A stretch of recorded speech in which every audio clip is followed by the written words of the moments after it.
بسم الله الرحمن الرحيم. تبارك الذي بيده الملك وهو على كل شيء قدير، الذي خلق الموت والحياة ليبلوكم أيكم أحسن عملا وهو العزيز الغفور، الذي خلق 7 سماوات طباقا ما ترى في خلق الرحمن من تفاوت، فارجع البصر هل ترى من فطور، ثم ارجع البصر كرتين ينقلب إليك البصر خاسئا وهو حسير. ولقد زينا السماء الدنيا بمصابيح وجعلناها رجوما للشياطين وأعتدنا لهم عذاب السعير. وللذين كفروا بربهم عذاب جهنم وبئس المصير.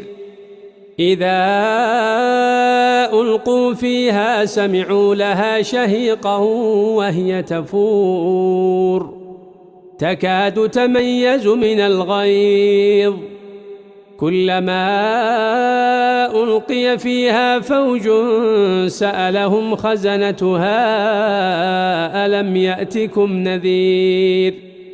قالوا بلى قد جاءنا نذير فكذبنا وقلنا ما نزل الله من شيء إن أنتم إلا في ضلال كبير.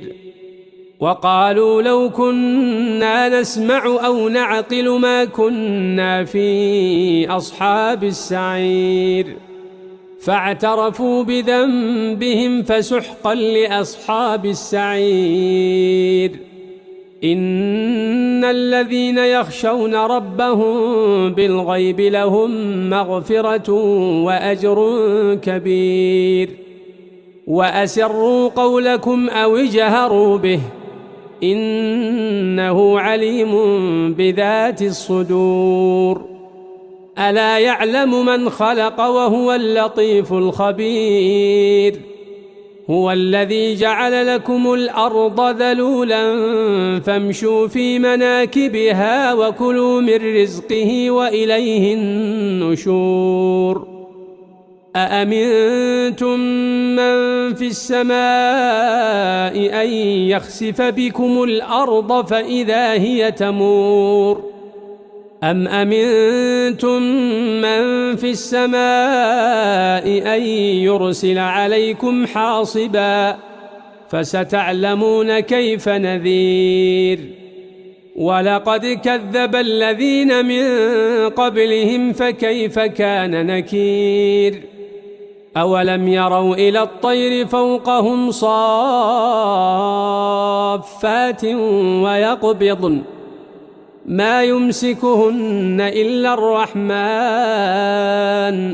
إنه بكل شيء بصير. أمن هذا الذي هو جند لكم ينصركم من دون الرحمن إن الكافرون إلا في غرور. أمن هذا الذي يرزقكم إن أمسك رزقه بل لجوا في عتو ونفور.